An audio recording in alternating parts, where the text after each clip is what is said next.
Okay, Assalamualaikum. Selamat petang. So, hopefully kamu semua okay. Okay kan ni? Waalaikumsalam. Petang, sir. Salam, sir. Waalaikumsalam. Petang, Okay, sir. Okay. Alright, so kalau kamu tengok kalau kamu sedar minggu ni saya ada bagi sikit kerja pasal eksperimen kan.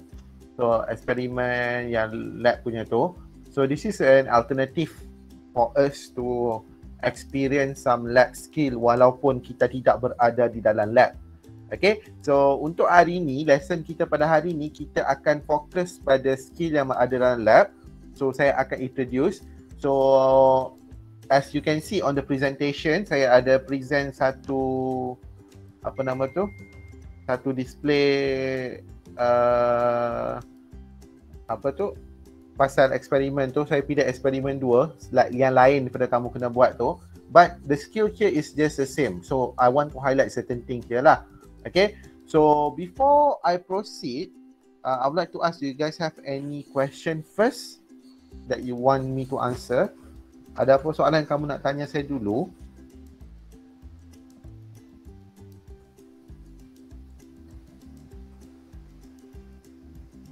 Tiada, sir. Tiada. Sentiasa tiada soalan. Okay, kita terus tengok pada this one. You should see ada satu display kan di sini? Ada ke tak? Ada, sir. Ada, okay, that's good. Okay, untuk eksperimen ni dia minta okay, for your information, benda ni, app ni dia tak boleh guna dekat phone. Kalau siapa yang nak buat guna phone tu memang tak boleh buat sebab dia punya JavaScript tak boleh run dekat phone tu. So that's why you have to use your laptop ataupun komputer lah. Okay, kalau kamu tidak dapat gunakan laptop atau komputer, tidak apa, jangan risau. Okay, I show to you how to do this. Okay, I can only show lah. Alright. So, dia ni eksperimen yang titration juga. Titration ni dia nak tengok kandungan aspirin di dalam Panadol ni. Okay. So, apa kita akan buat, dia minta kita dissolve some aspirin tablet. So, dia minta kita drag dulu. Mortar, ini mortar. Mortar tu adalah lesung batu tu yang kita guna untuk tumbuk sambal tu kan. Dalam lab pun ada juga. Dia kata minta masukkan 10 aspirin tablet. Masuklah. 1, 2, 3, 4, 5, 6, 7, 8, 9, 10. Once dia dah masuk 10, dia minta kita grindkan dia. Grind maksudnya kita hancurkan dia. Okay, kenapa kita perlu hancurkan dia? Supaya lebih mudah untuk dissolve. Yes. Kenapa lebih mudah untuk dia dissolve? Kamu dah belajar benda ni waktu form 5. Large surface area. Okay, dia lebih kecil dia punya size of particle tu, maksud lebih besar exposed surface area. Okay, so ini pasal perkataan exposed surface area ni kita akan tengok dalam semester 2 nanti. Okay, so ini adalah sedikit saja lah. So kita dah grind dia kan, check. Okay, bagus. Next adalah dia minta kita, the aspirin powder has been transferred to a beaker. Okay, then mortar pun dah drinks to ensure that none of aspirin has been lost. Dissolve the aspirin and transfer it into the volumetric flask. Dissolve. Okay, you add water, you dissolvekan dia. Okay. So once you dah dissolve, you masukkan dia dalam volumetric flask. Volumetric flask adalah satu flask yang mana kita guna untuk untuk menghasilkan kita punya solution. Okay, this is volumetric flask. Okay, paling penting dalam volumetric flask ni, satu flask tu dia hanya boleh ukur satu value saja. Okay, kalau dia tulis kat sini 200 cm, 250 cm cube, bermaksud dia hanya boleh sukat untuk 250 saja. Selain daripada itu tidak boleh. Dia sangat-sangat accurate. Okay, so apa kita buat? Kita transfer kita punya solution masuk dalam ni, and then kita rinse beaker. This is a good practice. Sebab apa? Kenapa kita perlu rinse lagi?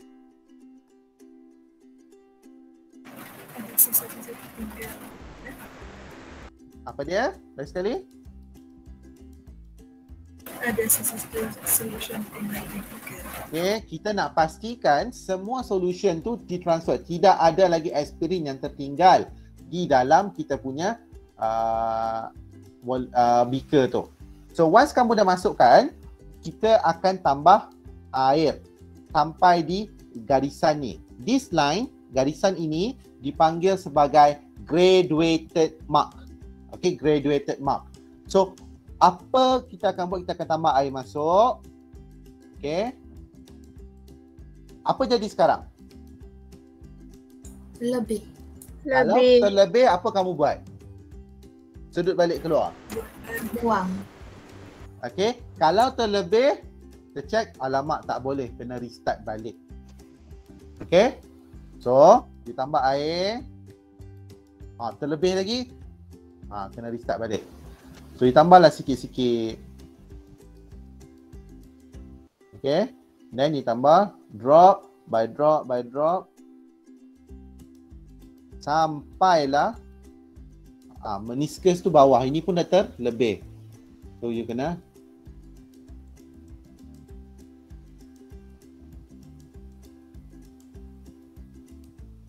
okay, dekat lab pun benda yang sama juga. Okay, you tak boleh masuk dia terlebih daripada dia punya graduated mark.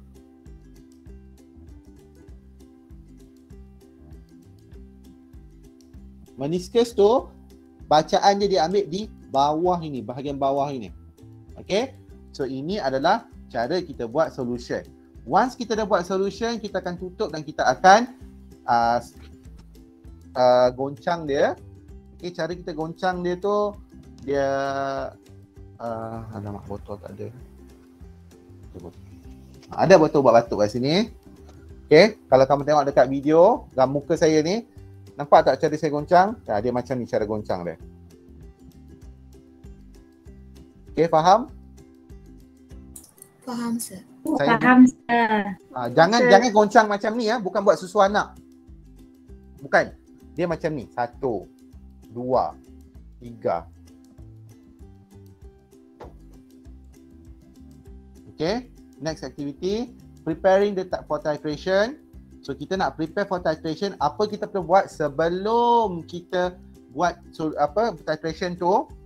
Kita kena pipette our solution. But in order for us to pipette our solution, what you have to know is kita kena rinse dulu, bilas dia dulu. Kita kena first bilas dia dengan air, lepas tu kita bilas dengan solution yang kita nak titrate. In this case adalah aspirin solution. So kita pun sedut, kita isi dia dalam lebih kurang macam setengah tu. And then baru kita bilas dia. Kita rotate dia. Okay, kita rotate dia. After that, kita jangan buang balik dalam sini. Kita buang dalam waste beaker. Alright, so kita dah bilas dia. So that's good. So next activity apa kita akan buat adalah kita akan transfer 25 ml of the solution. Okay, sedut dia. Okay.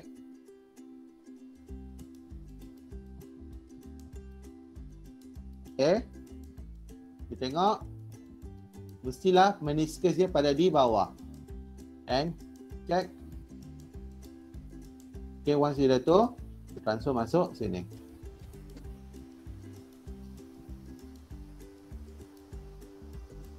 Check. Okay, nice. So biasa apa kita akan buat adalah kita akan masukkan dia dalam kita punya conical flask. So sebelum kita nak buat titration ni kita akan guna 3 benda. Okay, pipette untuk pipette solution, masuk dalam conical flask, dan juga kita akan guna burette. So kita nak set up burette kita, apa kita akan buat? Kita akan bilas dia dulu dengan air. Okay, kita bagi burette kita terbuka. Okay, kita bagi air lalu dulu, just untuk bilas dia dulu. Okay, once kita dah bilas, kita akan masukkan kita punya funnel. Okay, bila nak masukkan solution, guna filter funnel dan masukkan sodium hydroxide. Dan kita bilas lah. Begitu je cara kita bilas ya. Okay. Next, apa kita akan buat adalah kita akan isi burette kita dengan air. So kita perlu tutup dulu biuret, kita isi biuret kita dengan sodium hydroxide. Kita tutup dulu kita punya biuret, masukkan kita punya sodium hydroxide. Okay. After that, keluarkan kita punya filter funnel. Ini selalu student lupa. Okay, dan kita check, kita lepaskan sikit, so that kita akan isi biuret kita sampailah ke hujung. This is important. Kalau kamu buat eksperimen dekat lab, saya akan selalu cakap, tolong tengok ada bubble ke tak dekat hujung ni. Kalau ada bubble, kita kena buat apa? Yang sini-sini. Jentik. Jentik dia sampailah hilang bubble tu. Okay, kita kena hilangkan bubble dia tu. Alright, so dah siap. Okay, next activity. Kita pH meter ni tak perlulah. Okay, ini tak penting pun sebenarnya. Ni bolehlah letak kat sini. Alright, so ini adalah nak tengok perubahan pH lah. Titration.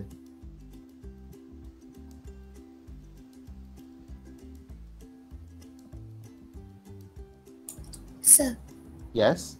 dekat lab kita tiada pH meter tu. Dekat lab kita ada pH meter, tapi kita tak gunalah untuk titration. Okay. Oh. Dan dalam eksperimen kita akan guna satu benda, nama dia adalah apa nama dia tu? Indicator. Okay, indicator tu adalah yang kita guna untuk tengok perubahan pH tu. Okay, ini kan kita akan discuss dengan lebih mendalam dalam chapter 7 nanti. Okay, dalam lab kita akan guna satu indicator yang biasa kita guna actually phenolphthalein. I think dekat sekolah pun kamu dah guna indicator ni, nama dia adalah phenolphthalein. Okay, so the phenolphthalein indicator is not affected by the pH of the solution. Is it true or false?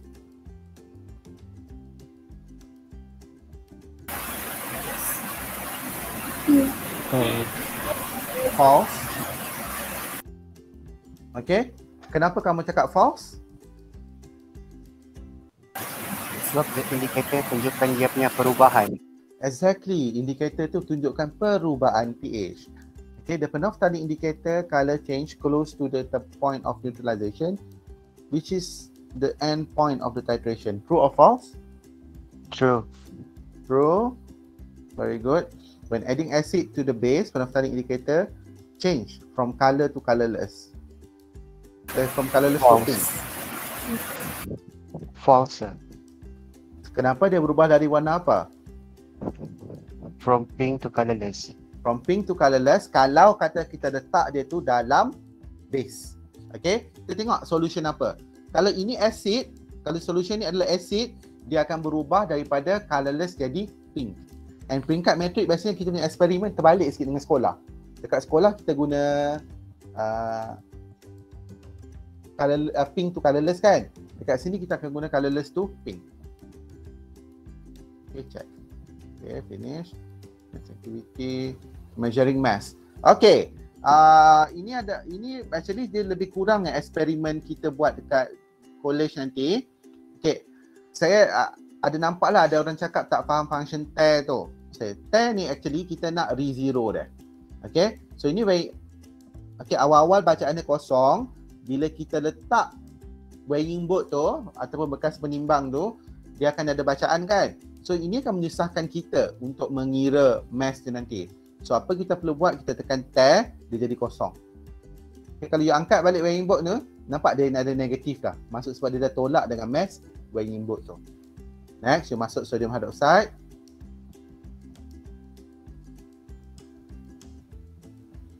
Enam. 8.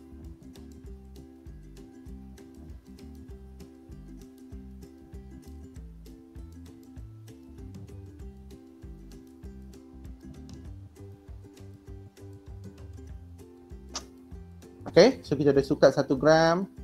Check, finish, good. Next activity, standard solution. Okay, ni nak prepare standard solution. Apa kita buat ni, basically kan dia sama dengan eksperimen 2 kamu. Kenapa tu? Masya-Allah.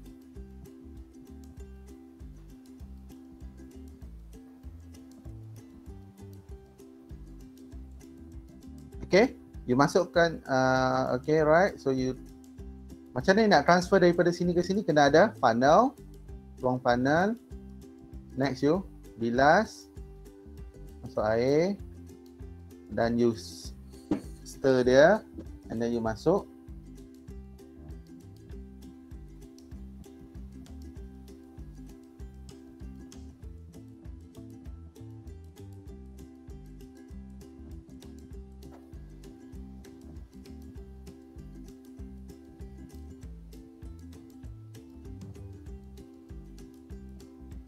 Okay, perfect. Berapa relative atomic mass of sodium?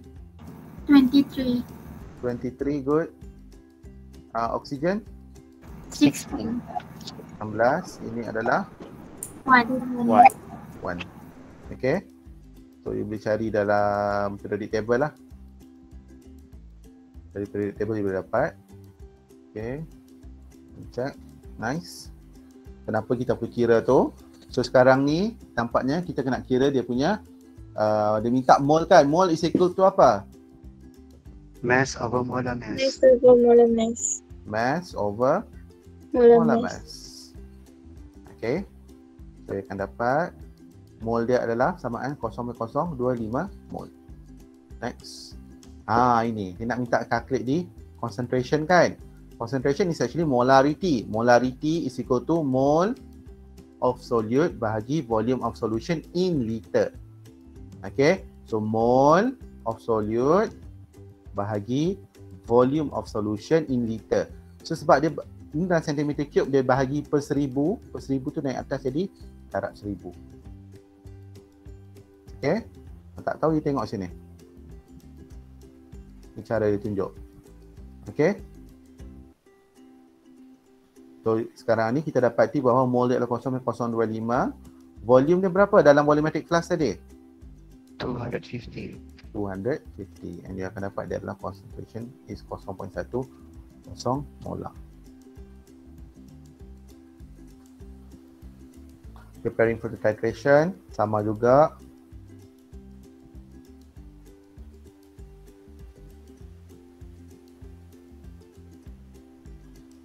Rotate.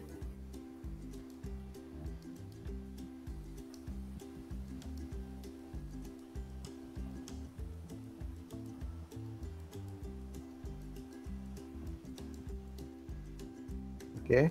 So you pipette. Nampak kita akan pipette masuk dalam kita punya conical flask.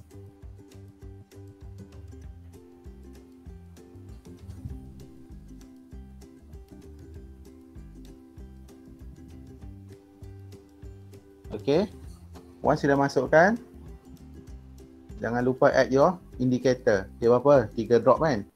1, 2, 3.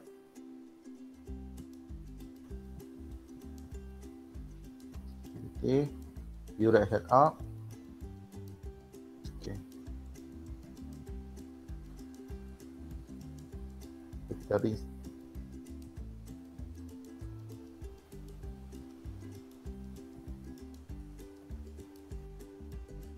Rinse dulu.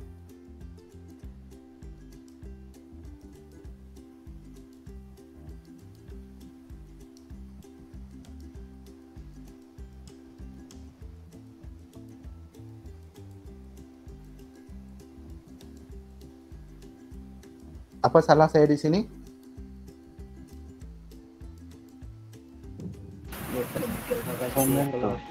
Panel, okay, panel ni kena keluarkan dulu. Baru you boleh teruskan proses dia. Next. Adjust the eye level. Bila you nak ambil bacaan, mata kamu kena parallel to the parallel ke?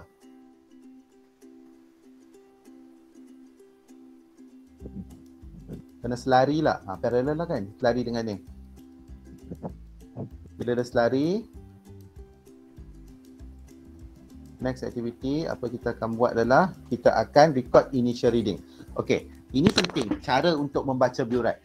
Okey, cara untuk membaca burette ni kamu akan record burette ni baca dari atas ke bawah. Okey, so bacaan atas tu 10 kan, bawah ni 11 kan. Ni adalah 10, 10.1, 10.2, 10.3, 10.4, 10.5, 10.6, 10.7. Bacaan Burette ni dia mestilah dalam dua tempat perpuluhan. If you look here, okay, Burette dia boleh jadi sama ada bacaan 0.00 actually 0.00 ataupun 0.05. Maksudnya macam ini kan, 11.30. Ini jadi antara dua bacaan, so jadi 0.15. So, what is the reading of this Burette?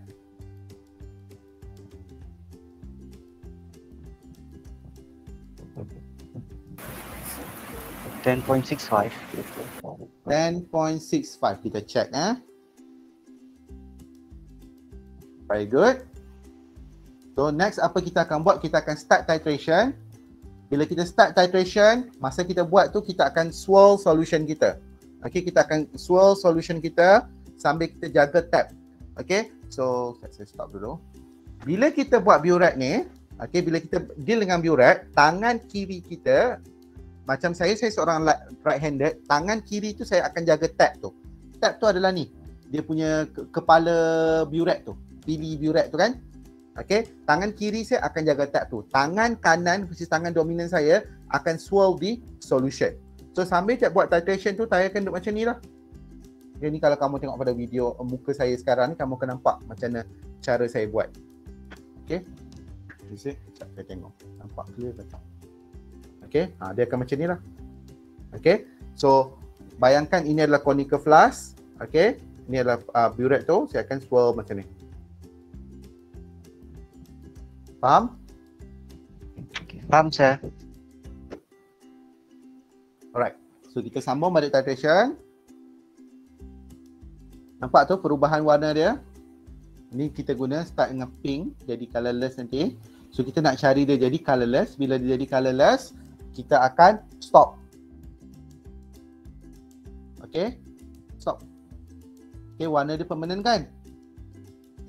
So what is the reading now?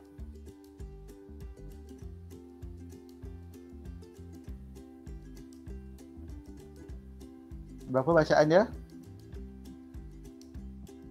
29.00. 29.00. Okay, jangan letak 29 saja. Kalau kamu letak 29, salah. Dia mesti 29.00. Okay, bila kita buat titration, kita akan ada satu bacaan trial ataupun kita panggil dia sebagai gross.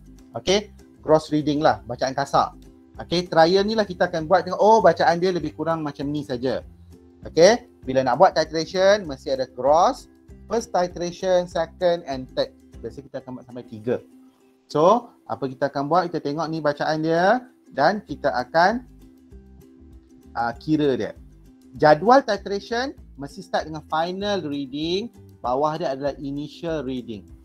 Okay, dan kita akan kira lah volume atas tolak bawah. So nilai dia berapa ni?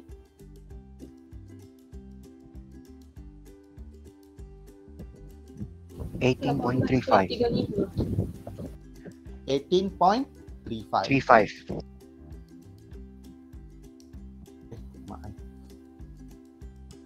Okay. Kita akan repeat lah proses tu. Initial reading dia adalah 9.55. So kita akan start.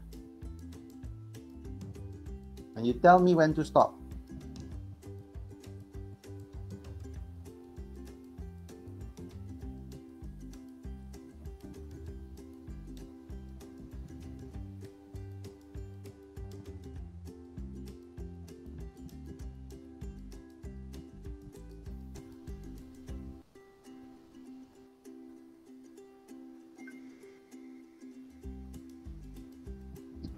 Stop, sir. Okay, stop. What will be the reading now?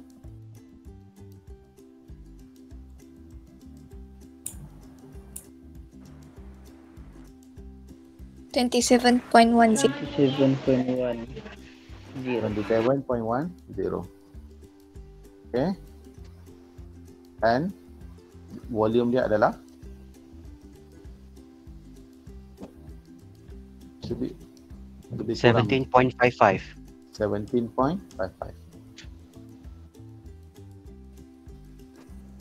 Kalau kamu perasan bacaan dia tak sama kan dengan kamu yang kalau yang dah buat lah kan, bacaan dia tak akan sama dengan kamu yang buat. Ya, sir. Alright, so teruskan.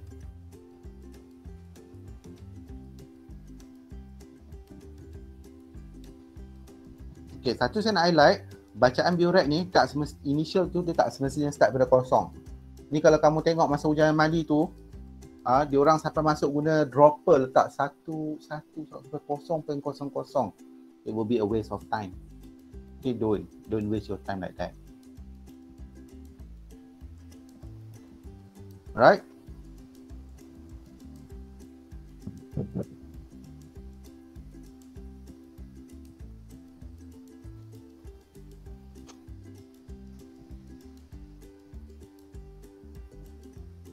Bacaan dia sekarang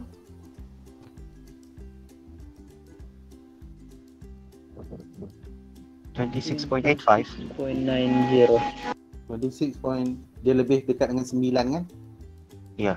Ya, kita ambil 9 lah, 26.90. Oh, tak dapat. 85 is it? 85. Sebab tak sampai lagi. Berapa nilai dia? 17.55. Oh, sama. Ya. Okay, dan lepas tu kita akan ambil purata. Purata ni kita tak akan masuk dengan bacaan gross. So purata adalah 17.55.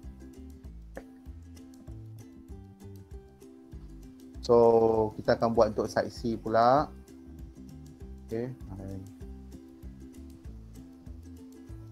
Alright, so fahamkah sekarang?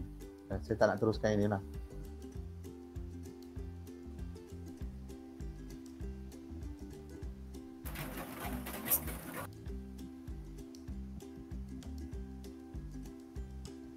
Faham ke sekarang?